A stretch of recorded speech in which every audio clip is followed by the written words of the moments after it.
Mereka berdua pun hanya bisa diam menganga melihat sosok berbaju putih berdiri sambil menangis lalu berkata, "Pulangken, pulangken tulang aing."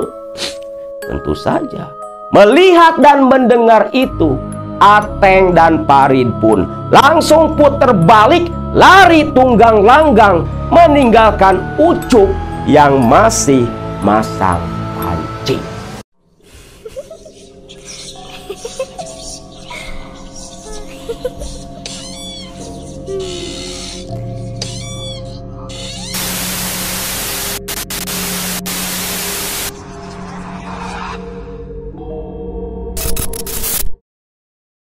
Sebelum lanjut ke cerita, buat teman-teman yang baru ikut gabung dan menonton channel ini, jangan lupa klik tombol subscribe, like, dan share video ini di media sosial kalian agar channel ini bisa semakin berkembang.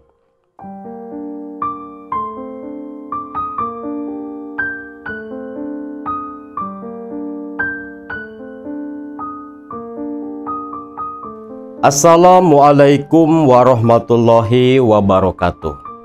Di video kali ini, Akang akan membagikan sebuah kisah nyata tentang teror hantu tengkorak di sebuah pondok pesantren yang terjadi sekitar tahun 1998. Teror itu sempat membuat para santri ketakutan. Bahkan hampir beberapa malam santri tak berani tidur dan selalu terjaga, desak-desakan karena tak mau berpisah, takut si hantu tengkorak datang dan mengganggu mereka semua. Pada waktu itu, di sebuah perkampungan di perbatasan Jawa Barat, Jawa Tengah, di kampung yang begitu asri, ada sebuah pondok pesantren bernama Pesantren Al-Maksum. Pondok itu dipimpin dan dikelola oleh seorang kiai yang bernama Kiai Maksum dan istrinya Nyai Rohmah. Saat itu, di Pesantren Al-Maksum, selain para pemuda warga sekitar, kebanyakan santri itu berasal dari daerah Parasi, Jawa Tengah, dan sebagian besar dari daerah Lampung, Sumatera sana, yang tentunya merupakan orang-orang Jawa yang bertransmigrasi ke sana. Ada sekitar 100 orang santri di pesantren pada waktu itu. Kobong santri perempuan dan laki-laki, lokasinya tentunya terpisah. Namun setiap kegiatan selalu dilakukan di masjid pesantren tersebut.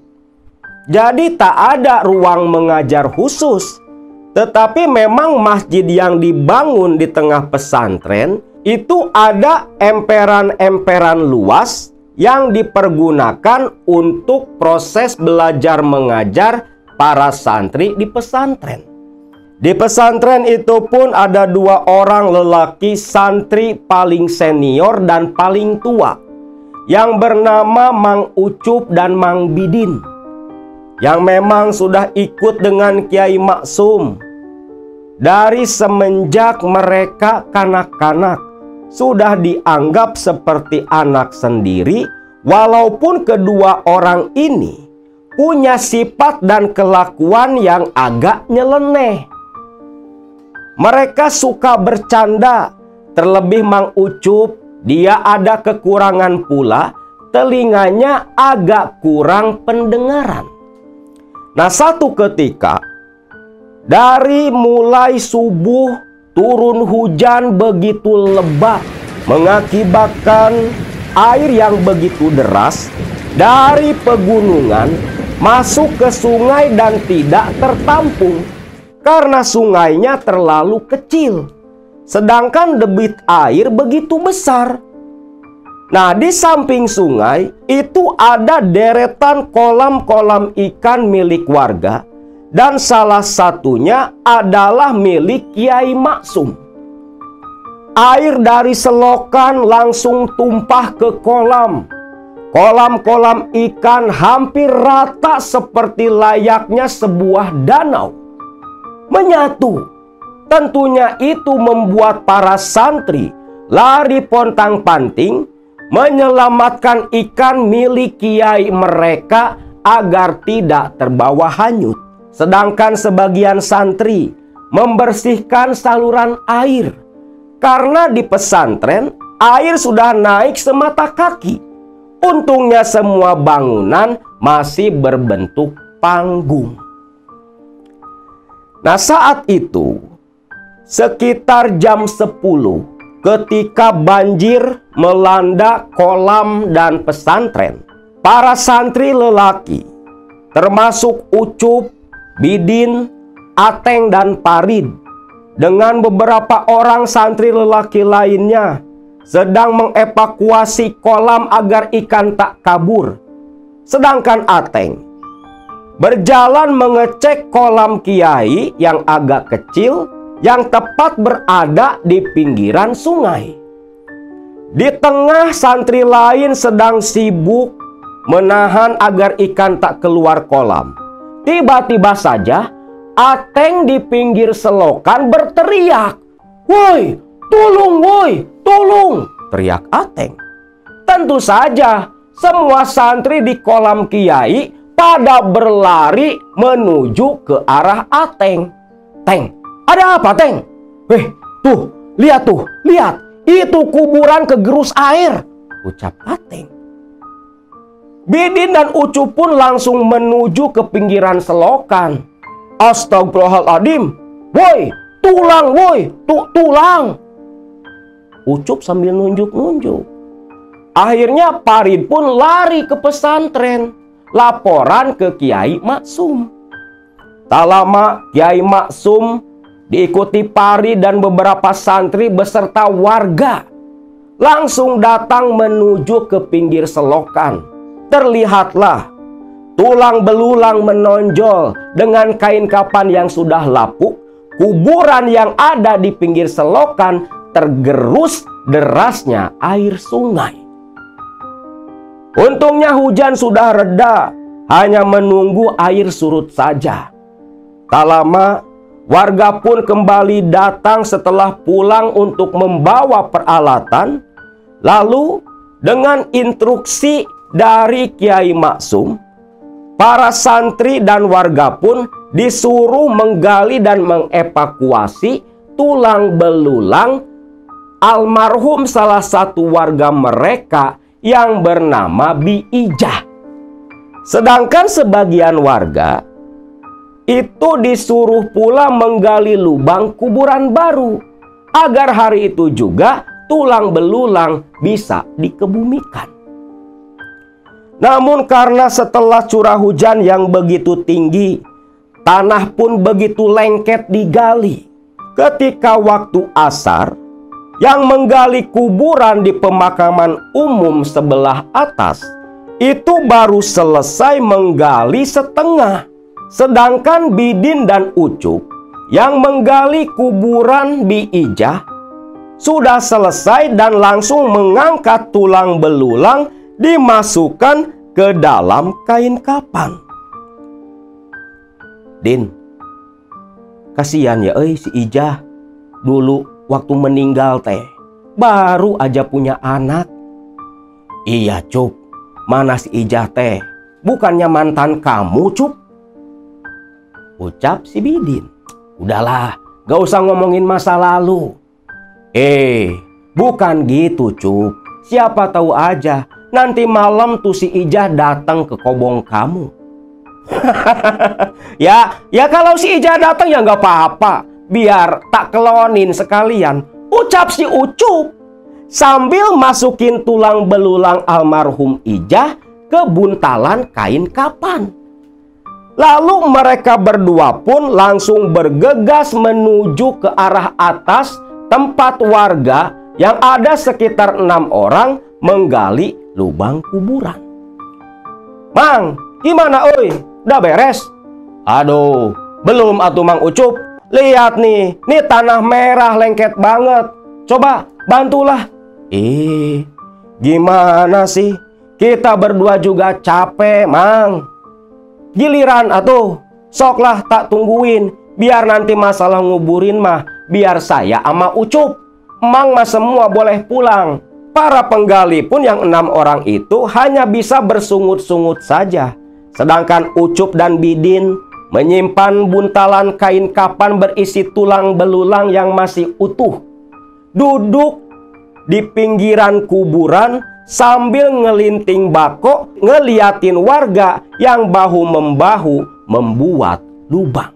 Sebelum lanjut ke cerita, buat temen-temen yang baru ikut gabung dan menonton channel ini, jangan lupa klik tombol subscribe, like, dan share video ini di media sosial kalian agar channel ini bisa semakin berkembang. Singkat cerita, lubang galian pun selesai tepat sekitar jam 5 sore. Hari pun sudah mulai gelap. Terlebih tak ada cahaya matahari yang terang karena kan hujan seharian. 6 warga pamitan pulang. Namun sebelum pulang, seorang warga berkata, Mang Ucup, Mang Bidin, hati-hati loh. Nih udah malam, bentar lagi juga mau maghrib. Udah sandekala.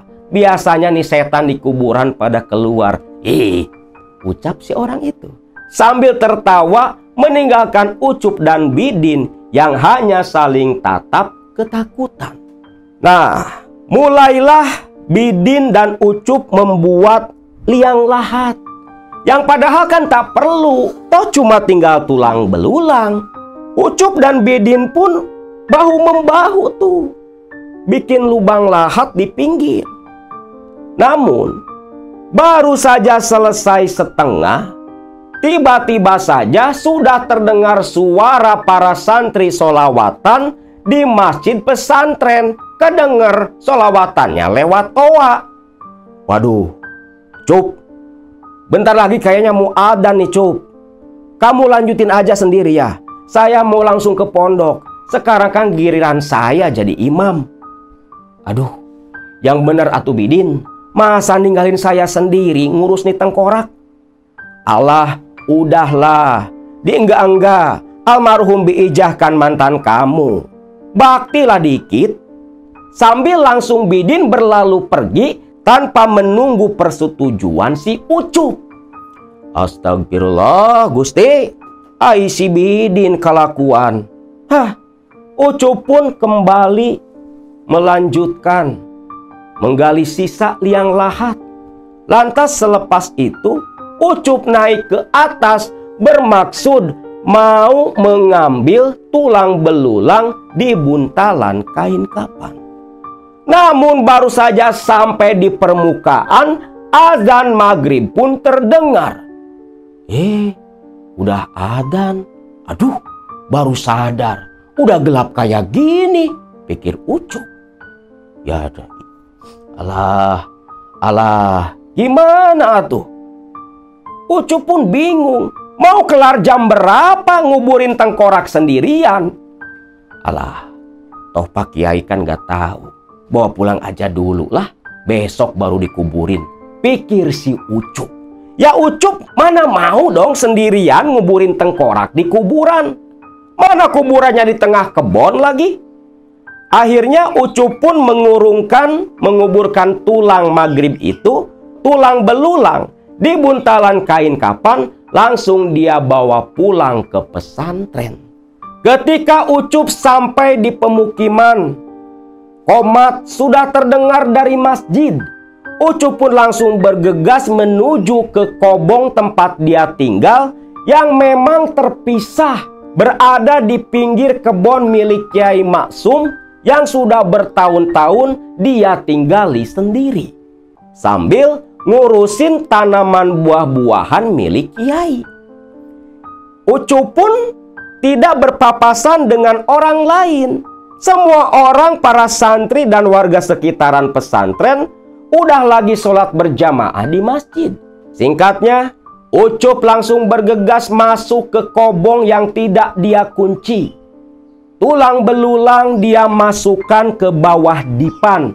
Ucup mandi dan bergegas menuju ke masjid. Sepulang sholat Isya, di mana Bidin melanjutkan mengajar kitab kuning, beberapa santri lelaki di masjid, Ucup sendiri yang merasa badan agak meriang karena mungkin capek kehujanan dan gali lubang kuburan, berniat bergegas pulang ke kobong untuk minum obat. Sesampainya di kobong, ambil selembar obat, dia minum, lalu duduk. Tak sengaja tatapannya tertuju ke buntalan tulang ija. Aduh, nih tulang. Jah. Lagi hidup lu nyusahin, kagak mau ditikah. Udah mati masih juga nyusahin. Jah. Kalau aja nggak inget dulu mantan kamu tuh, mana mau ngurusin tulang-tulang kamu. Sungut si Ucup ngomel-ngomel sendiri. Aduh, lupa. Bukannya tadi pagi Kiai nyuruh ngecek pohon rambutan. Pergi dulu dah. Dia pun keluar. Nih si Ucup, walau orangnya kayak gitu, tapi jiwanya pemberani. Sendirian ke kebun rambutan milik Kiai, karena memang lagi berbuah saat itu. Ketika sampai di kebun, kaget si Ucup. Itu buah rambutan Kiai di pohon rambutan yang paling besar. Itu yang namanya kalong, lalai, kelelawar. Itu nyamber-nyamber sampai buah rambutan berjatuhan. Kurang ajar nih kalong. Nyesel tadi pagi nggak dipasang bebegig. Jadi bebegig itu orang-orangan sawah, cuman disimpan di pohon rambutan buat nakut-nakutin kalong. Nah, nyelenehnya si Ucup. Pertama memang, mohon maaf, akalnya agak kurang. Jadi kurang seon lah si Ucup ini. Iya juga ya. Kenapa nggak pakai tengkorak si Ija? Orang aja takut, apalagi kelelawar, apalagi kalong. Pakai tengkorak si Ija lah, pikir Ucup. Dia pun langsung menuju ke kobong, mencari-cari tali rapia. Setelah ketemu, lalu si buntalan kain kapan dia buka, tengkorak kepala Ija. Mohon maaf nih ya, itu tali rapia dimasukin lewat tengkorak rongga mata ke sini nih, lalu diikat. Selepas itu dia teng-teng dibawa ke pohon rambutan. Jah, hampura hitung-hitung baktilah ke Kiai. Kamu jagain nih pohon rambutan, usir tuh kalong, ucap Ucup. Ngomong sendiri ke tengkorak Ija sambil dipegang kayak gini. Lalu si Ucup pun naik ke pohon, mencari dahan paling atas. Lalu si tulang tengkorak kepala Ija yang sudah diikat tali rapia digantung sama si Ucup. Gak sampai di situ saja. Nih kelakuan Ucup emang agak kurang ajar nih. Terasi kepal tuh, bukan yang pakai udah dikemas plastik ya, tapi ada yang namanya terasi yang bulat-bulat tuh, dikepal-kepal. Itu dia balurin ke tengkorak Ija dan ke dahan-dahan pohon rambutan. Karena memang kalong agak alergi sama bau terasi. Selepas itu Ucup pun turun. Dan ketika Ucup sampai di kobong, Ternyata di situ sudah ada Ateng dan Parid. Loh, Teng, Parid, mau pada kemana? Ai Mang Ucup. Mang Ucup teh gimana sih? Masa lupa, Mang? Tadi kan udah janjian waktu siang. Janjian? Janjian apa, katanya mau ngurak, Mang. Nyari belut sambil najur tuh pinggir selokan. Pasti banyak sidat abis banjir. Ya juga ya. Udah pada ngeliwat? Ya belum atuh, Mang. Gak ada lauknya. Yuk, Mang, ah. Ya udah bentar, Mamang ganti baju dulu, ucap Ucup. Ucup pun ganti baju pakai kolor kaos oblong, lalu membawa pancing belut. Berangkatlah nih mereka bertiga, Ucup dan anak santri 2 orang, Ateng dan Parid, yang memang sering bareng-bareng sama Ucup dan Bidin. Langsung menuju ke deretan kolam-kolam di dekat kolam ikannya Pak Kiai. Nah, malam itu sekitar jam 9 nih, Ucup sama Ateng dan Parid ngurak belut, mancing belut. Agak mujur mereka bertiga. Baru setengah jam udah dapat 5 ekor belut kolam. Mang Ucup, kita pasang tajur dulu yuk, Mang. Pinggiran selokan. Mau di mana? Kan yang paling banyak mah deket itu tuh, Mang. Deket kolamnya Pak Kiai. Enggak ah, amit-amit, ucap Ateng. Loh, kenapa, Teng? Itu kan deket kuburan si Ijah yang urung tadi. Alah, kan udah dipindahin, Teng. Gak mungkin si Ijah di situ, pasti udah pindah ke kuburan atas, ucap Parid. Ateng pun hanya mengangguk saja. Mereka bertiga pun menuju ke pinggiran selokan bekas kuburan Ijah yang tergerus. Di situ mereka pun langsung memasang tajur sidat, umpan menggunakan anak-anak bancet atau bangkong sawah tuh yang kecil-kecil. Lalu Ucup mulai kembali mancing belut di kolam kecil Pak Kiai. Nah, di tengah Ucup yang agak budak lagi masang pancing di lubang belut, Ateng dan si Parid yang baru selesai masang tajur nyusul. Baru tiba aja di pinggiran kolam, Ateng dan Parid langsung terdiam seketika. Rid, denger enggak, Rid? Iya, Teng. Kayak orang nangis ya, Teng. Jangan-jangan. Jangan macem-macem, Teng. Jangan macem-macem. Gimana kalau beneran? Tapi Rid, nah, Rid, ada lagi, Rid. Lalu Ateng dan Parid pun sambil diam beradu pandang. Raut wajah keduanya jelas ketakutan. Suara tangisan perempuan makin jelas. Dan ketika Ateng bersama Parid menengok ke arah bekas kuburan Ijah, mereka berdua pun hanya bisa diam menganga melihat sosok berbaju putih berdiri sambil menangis lalu berkata, Pulangken tulang aing. Tentu saja melihat dan mendengar itu, Ateng dan Parid pun langsung puter balik lari tunggang langgang meninggalkan Ucup yang masih masang pancing. Ketika Parid dan Ateng berlari, mereka berdua berteriak sekuat tenaga karena si Ucup kan budeg. Mang Ucup, ayo Mang, lari. Agak kedenger tuh sama si Ucup yang lagi masang pancing. Ucup pun langsung berdiri. Woi, mau kemana? Mang, lompat, lari, teriak si Ateng. Gak mempan atuh euy, mau nakut-nakutin Ucup. Ucap Ucup. Tanggung ah, nih belut kayaknya gede. Jongkok lagi si Ucup mainin pancingan belut. Ayo aja ditarik ulur sama si Ucup. Nah, seketika tuh belut nyantok. Sekuat tenaga Ucup pun menarik tali pancingnya.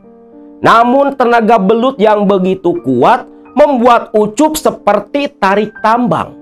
Lalu sekuat tenaga sambil menahan napas, Ucup menarik tali pancing di lubang belut. Ketika diangkat, belut sebesar ibu jari sudah terkena pancingan Ucup. Ucup pun tertawa senang melihat ke arah belut. Dia tak sadar ada sesosok makhluk tak jauh dari tubuhnya.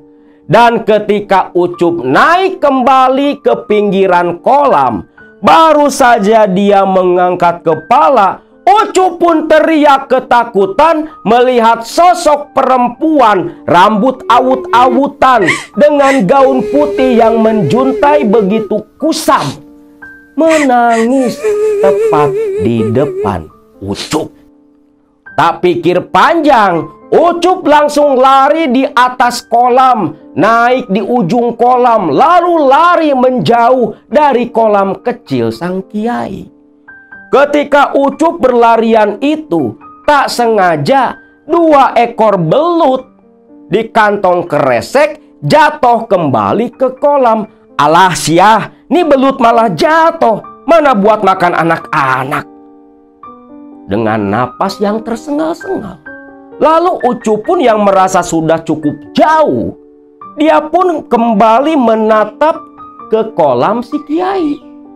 Memang masih terlihat di mata Ucup ada sosok putih-putih bergerak seperti melayang terkena angin, berjalan menjauh dari kolam kiai ke arah pemukiman. Ucup yang takut tak pikir panjang lari menuju ke pesantren. Namun setibanya di dekat pesantren, Ucup pun kebingungan. Aduh, ini belut cuma tinggal 3 ekor. Mana tadi di jalan jatuh lagi 1. Mana cukup buat makan anak-anak. Pasti si Ateng sama Parid ngedumel. Gimana ya? Lalu tak sengaja ketika Ucup sambil jalan berpikir seperti itu, ada seekor bangkong buduk, kodok buduk, loncat tepat di depan Ucup. Melihat tuh bangkong buduk yang sebesar telapak tangan. Kenapa nggak dicampur aja? Pikir si Ucup. Itu bangkong diambil. Ketika sampai di kobong yang memang bentuknya panggung, bangkong buduk kan sering ada di bawah. Apalagi musim hujan. Ucup malah sengaja nyari-nyari bangkong. Dapat 3 ekor bangkong cukup besar, dibawa ke kobong Ucup. Langsung dicincang sama si Ucup. Ketika Ucup mencampur cincangan bangkong buduk, kodok buduk, sama 2 belut, dari luar terdengar suara Parid dan si Ateng. Mang, gimana? Udah kelar belum? Itu liwet bentar lagi mateng. Sebentar, ini lagi mamang pincuk pakai daun, ucap Ucup. Ya udah Mang, tak tunggu di kobong ya Mang. Siap, teriak Ucup. Nah, 3 ekor belut dengan 3 ekor bangkong buduk.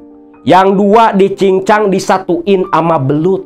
Dicincang begitu lembut. Sedangkan yang 1 dipisah sama Ucup. Ucup nggak mau makan belut campur bangkong. Biar buat anak-anak santri aja, pikir Ucup. Jadilah tuh 4 pincukan daun pisang. Langsung dibawa sama Ucup ke kobong santri laki-laki. Ketika sampai di sana, para santri khususnya Bidin, Ateng, Parid, dan 3 orang lagi yang satu kamar yang memang begitu dekat hubungannya dengan Ucup sedang menunggu kedatangan Ucup membawa belut. Mana Mang belutnya? Nih, langsung aja masukin ke areng tuh, biar mateng. Hitung-hitung dipepes. Para santri pun nurut. Si Parid tuh yang masukin ke arang yang membara. Nasi liwet udah mateng. Tak perlu lama, sekitar 15 menitan. Karena arang yang memang begitu membara, belut dan campuran bangkong pun udah matang. Langsung dibawa diambil. Belum dibuka. Sedangkan Ucup sudah terlebih dulu mengambil nasi liwet ke piring. Lalu ngambil tuh sebungkus yang isinya belut. Mamang mau makan di kobong ya, agak nggak enak badan. Ya Mang, Ucup pun pergi. Anak-anak santri yang memang udah kelaparan sedari tadi, langsung tuh gelar daun pisang, nasi liwet ditumpahin, lalu pincukan daun pisang yang isinya belut, mereka gelar disiram dengan sambal. Lalu dengan begitu lahapnya, yang namanya orang udah kelaparan, rasa udah nggak dipikirkan. Para santri termasuk Bidin lahap makan nasi liwet dengan pepes bubui belut. Namun si Parid yang ketika makan dan nyomot agak besar, ketika dikunyah, ini teh apa pikir Parid. Begitu diambil yang nyangkut di gigi, bentar, sejak kapan belut punya kaki? Pikir Parid. Kenapa Rid? Buruan nih, nanti nggak kebagian. Bentar dulu. Jangan dihabisin, jangan makan dulu. Ada apa sih Rid? Tanya Ateng. Bentar, nih lihat. Sejak kapan sih ya belut punya kaki? Pikir Parid yang masih belum nge. Macam-macam aja Rid. Nih lihat nih. Diambil sama Ateng. Pucat seketika wajah si Ateng. Melihat itu Bidin kayak yang sadar. Lalu dia koreh-koreh tuh belut yang udah kena taburan sambal tomat. Begitu dikoreh-koreh, kelihatlah mulut dan kepala kodok yang masih utuh gak dicincang. Seketika para santri yang sadar kalau yang dimakan itu kodok buduk langsung muntah-muntah. Sedangkan Bidin yang mual menahan muntahan, dia berdiri lalu sekuat tenaga berteriak, "Ucup!" Sedangkan Ucup di perjalanan hanya tertawa terpingkal-pingkal setelah menjahili santri dan si Bidin. Malam semakin larut. Ucup yang dimarahin abis-abisan sama Bidin, tapi Ucup cuman senyum-senyum karena suara teriakan mereka yang marah-marah kedenger ama Udin cuma samar-samar, tidak terlalu keras. Akhirnya Bidin pun kelelahan sendiri. Lalu akhirnya kembali ke kobong masing-masing. Malam yang sudah begitu larut membuat para santri semakin mengantuk. Tepat tengah malam, Ateng merasakan perutnya bermasalah gegara pepes bangkong buduk. Dia pun bergegas keluar dari kobong menuju ke kamar mandi santri laki-laki di ujung pesantren. Sambil berlari, Ateng tak nengok kanan kiri. Melihat pintu kamar mandi yang terbuka, langsung masuk, buka sarung, dan seketika mancur dari tubuh Ateng. Ateng sambil duduk jongkok mengutuk-ngutuk Mang Ucup.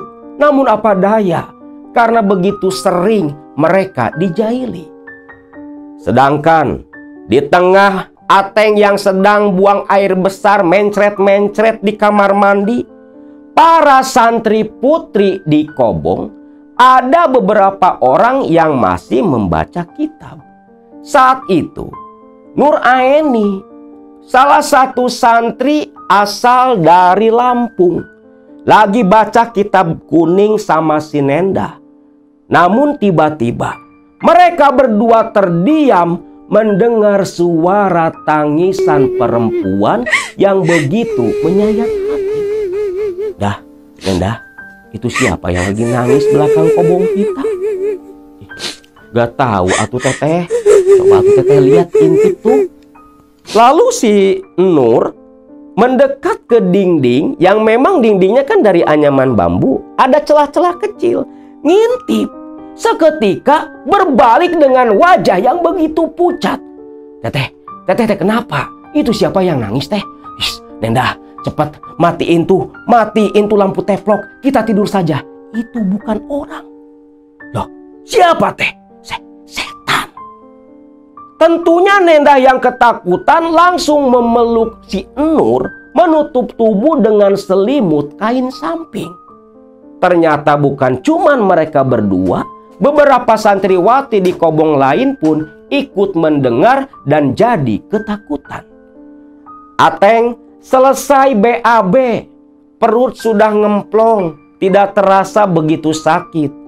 Mempersingkat waktu karena sudah begitu larut malam, Ateng pun memilih berjalan menuju ke kobong santri putri yang lebih dekat ke arah kobong putra. Baru saja masuk ke area belakang kobong putri, Ateng terdiam mendengar suara perempuan yang menangis. Siapa atuh jam segini nangis? Dasar awewe, dasar perempuan. Kenapa nggak tidur atuh? Ini kan sudah hampir jam 2 malam, pikir Ateng. Dari belakang kobong, Ateng pun jalan ke depan. Terlihat oleh Ateng di depan sebuah kobong yang memang kobongnya kan disekat-sekat di kamar-kamar. Itu ada perempuan kayak pakai mukena lagi duduk sambil menangis sesenggukan begitu menyayat hati. Ateng pun pelan-pelan berjalan mendekat. Assalamualaikum. Neng, kenapa nggak tidur atuh? Ini kan sudah malam. Neng. Budeg, ucap Ateng. Karena tuh perempuan masih nangis. Ateng pun mendekat. Namun baru beberapa langkah, tuh santri yang nangis pakai mukena langsung menoleh ke arah Ateng. Seketika Ateng pun teriak karena wajahnya bukan wajah manusia, tapi tengkorak, tulang belulang yang menangis menyeringai, lalu seperti yang marah berdiri berkata, Pulangkeun tangkorak aing, pulangkeun. Sambil berjalan mengambang mendekat ke Ateng yang langsung lari ketakutan menuju kobong santri. Begitu kobong sudah terlihat, Ateng loncat ke teras kobong. Pintu dia dobrak, membangunkan si Parid dan si Hendy yang sudah tertidur lelap. Pintu kobong dia tutup, napas ngos-ngosan, muka pucat keringetan. Parid dan Henry pun keheranan. Ateng, kenapa kamu teh? Lari-lari kayak orang ketemu setan. Rid, beneran ketemu setan. Lah, setan? Setan di mana? Lalu Ateng pun cerita. Belum kelar cerita, Ateng langsung diam karena mendengar kembali suara tangisan. Ateng pun loncat menimpa Parid dan Hendy yang membuat Hendy dan Parid kesakitan. Namun mereka tak protes. Mereka pun mendengar sama-sama ketakutan. Akhirnya sepanjang malam Ateng, Parid dan Hendy hanya tidur telungkup dempet-dempetan. Sedangkan suara tangisan perempuan itu lama-lama seperti yang semakin menjauh dari lokasi kobong santri. Lalu tak lama terdengar suara azan awal di masjid. Para santri tentunya langsung keluar. Dan begitu santri keluar dari kobong masing-masing, ribut semua. Ternyata semalaman semua santri pun mendengar suara tangisan perempuan. Ateng pun cerita, dari mulai waktu ngobor belut sampai semalam pulang dari WC, ketemu sama setan pakai mukena tengkorak semua. Sedangkan hal yang sama pun terjadi di kobong santri putri. Sampai di masjid pun mereka masih asik membicarakan sosok hantu tengkorak perempuan. Singkatnya, para santri pun ngaji. Di situ pun ada si Ucup ikut ngaji juga. Lalu selepas bubar ngaji yang dipimpin oleh Kiai Maksum, para santri pun laporan tentang kejadian semalam. Tentunya hal itu membuat Kiai Maksum pun kebingungan. Semenjak pesantren berdiri, perasaan gak ada kejadian seperti itu. Kiai Maksum pun hanya meminta para santri untuk semakin memperkuat ibadah agar tidak diganggu oleh setan seperti yang datang semalam. Santri pun bubar, aktivitas kembali biasa, walau di sela-sela aktivitas masih ngomongin tuh setan. Lalu tak terasa malam hari pun tiba. Di Kobong, selepas bubar ngaji, para santri masih ngumpul. Tak ada yang berani tidur sendiri, memilih berkumpul dempet-dempetan karena takut didatangi tuh setan. Nah, di situ si Ateng, Red, Din, nyolong rambutan yuk. Nyolong rambutan. Rambutan siapa, Teng? Itu rambutan Pak Kiai. Lagi mateng-matengnya. Daripada dimakan lalai, mending dimakan santri. Enggak dosa. Ya nyolong, mana nyolong punya Kiai? Pak Kiai mah gede hampura, lapang hatinya, pasti gampang memaafkan. Apalagi sama kita, santri yang sudah seperti anaknya. Udah yuk ngambil aja lah. Toh nanti juga gak bakal ketahuan sama Pak Kiai. Ucap Ateng mempengaruhi si Parid dan si Udin. Si Hendar pun nimpal. Ya udahlah, ikut yuk. Yuk, 5 orang dah tuh akhirnya pergi ngendap-ngendap tengah malam menuju ke kebun rambutan Kiai Maksum di dekat gubuk tempat tinggalnya si Ucup. Mereka berlima mengenakan sarung sebagai penutup kepala agar kalau keperenggok susah dikenali. Mulailah masuk ke area kebun rambutan. Ketika lewat dekat rumah si Ucup, terdengar suara ngorok Ucup yang begitu kencang. Ketika masuk area rambutan, mereka pun memilah-milih pohon yang mau rambutannya dicolong. Pilihan pun jatuh ke pohon paling besar di tengah kebun, yang buahnya paling lebat, dicolong sedikit gak bakal ketahuan. Dikarenakan pohon yang tinggi, si Ateng pun minta Hendar jadi pijakan. Karena gak kesampean tuh. Hendar yang tubuhnya agak gede langsung jongkok. Kaki Ateng pun naik ke pundak. Lalu pelan-pelan seperti olahraga taek jambe, panjat pinang. Hendar mulai berdiri. Lalu Ateng meraih dahan sebesar betis, bergelantung agar mempermudah manjat ke atas. Namun baru satu kaki naik, Ateng dan para santri yang di bawah langsung terdiam ketika mendengar suara yang menangis di atas pohon rambutan.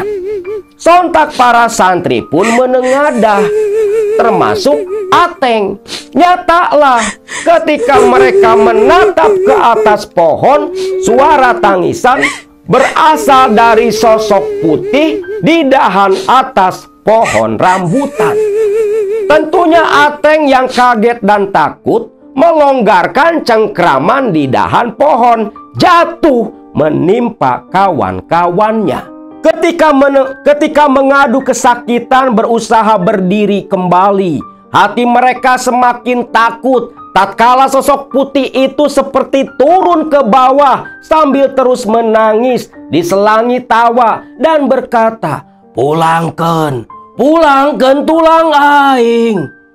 Sontak mereka berlima pun lari pontang-panting ketakutan menuju rumah Kiai Maksum. Sesampainya di halaman rumah Kiai, Ateng, Parid dan kawan-kawan teriak, Pak Kiai, Assalamualaikum. Pak Kiai, tolong, teriak Ateng. Kiai Maksum yang memang belum tidur langsung keluar. Nyai Rohmah pun istrinya sampai bertanya, "Abah, itu teh ada apa tuh anak-anak? Teriak-teriak jam segini. Ini udah jam 11. Udah, nggak usah ngomel-ngomel. Ntar, Abah mau keluar." Kiai Maksum pun membetulkan kain sarung, lalu keluar. "Waalaikumsalam. Ada apa tuh? Teriak-teriak jam segini." "Aduh, Pak Kiai, setan Pak Kiai." "Kurang ajar. Guru kalian disebut setan?" Bukan Pak Kiai. Maksudnya itu Pak Kiai, ada setan." "Setan? Setan di mana?" Kebun rambutan Pak Kiai." "Kebun rambutan? Ngapain kalian ke kebun rambutan?" Itu Pak Kiai mau itu ya ke Mang Ucup Pak Kiai. Ke Mang Ucup." "Oh, ya sudah. Mana setannya? Pengen lihat Abah." Lalu Pak Kiai Maksum atau Abah Maksum akrab panggilan di situ, diiring 5 santri menuju ke kebun rambutan. "Di mana itu Pak Kiai?" "Di pohon rambutan yang paling gede." Kiai Maksum yang bawa senter yang nyalanya agak kekuningan tuh, agak kuning kemerahan, diiringi 5 santri mendekat ke pohon rambutan. Lalu senter dinyalakan, disorotin ke atas. Mana sih nggak ada setan? Tak sengaja cahaya dari senter tepat kena ke tengkorak Ijah yang digantung si Ucup. Ini teh Pak Kiai yang salah lihat apa gimana? Bukannya itu kayak tengkorak manusia?" "Iya Pak Kiai, itu kan tengkorak manusia Pak Kiai." Sekejap Kiai Maksum hanya terdiam. Tak lama mulai konek. "Astagfirullahaladzim, Ucup!" teriak Kiai Maksum dengan nada yang penuh amarah, membuat 5 santri ketakutan. Entah kenapa teriakan Kiai Maksum yang penuh amarah itu bisa langsung didengar Ucup yang padahal tidur dan budeg. "Aduh, kayak suara Pak Kiai," ucap Ucup. Tak lama terdengarlah suara langkah yang terburu-buru di belakang kobongnya si Ucup. Ucup pun membuka pintu. Begitu pintu dibuka, terlihat Kiai Maksum nolak pinggang, diikuti para santri di belakang. Abah, ada apa Bah?" Ada apa? "Ucup, tulang-tulang si Ijah katanya udah kamu kuburkan." Itu Bah, baru ingat si Ucup, baru tulang masih ada di bawah dipan. "Astagfirullahaladzim, Ucup. Kurang ajar kamu. Mana tulangnya selain yang kamu gantung di pohon rambutan?" Lalu dengan muka yang agak ketakutan, Ucup pun menunjuk ke bawah dipan. "Ateng, bawa." Tapi Abah, tapi kamu sama si Parin ambil tuh." Diambil. Nyatalah memang tulang belulang Ijah belum sempat dikuburkan oleh si Ucup. Di situ Ucup pun habis-habisan diceramahin sama Kiai Maksum. Ampe tuh kepala Ucup ditoyor-toyor. Si budeg, si belet. Pokoknya Abah nggak mau tahu. Besok itu tulang belulang kalian kuburkan. Bukannya lubangnya udah ada? "Iya Pak Kiai, iya Abah." "Dan kalian temenin si Ucup besok. Kalian juga ikut bersalah nyolong rambutan." Tapi belum dapat Pak Kiai. "Niatnya kan udah. Dah, Abah mau pulang. Assalamualaikum." Kiai Maksum pun pergi. Di situ Ateng dan kawan-kawan pun marah-marahin Ucup semalaman, dan mereka memilih tinggal di rumah Ucup karena Ucup ketakutan. Ketika tadi dimarahin Kiai Maksum, sesekali Ucup melihat seperti bayangan perempuan berbaju putih seliweran di belakang Kiai Maksum dan para santri. Akhirnya mau tak mau, Ateng pun tidur di kobong Ucup. Keesokan harinya, Tulang belulang pun dikebumikan di lubang galian yang sudah ada. Lalu Bidin memimpin doa, diaminkan Ucup dan para santri, dan seketika mereka pun pulang kembali ke pesantren.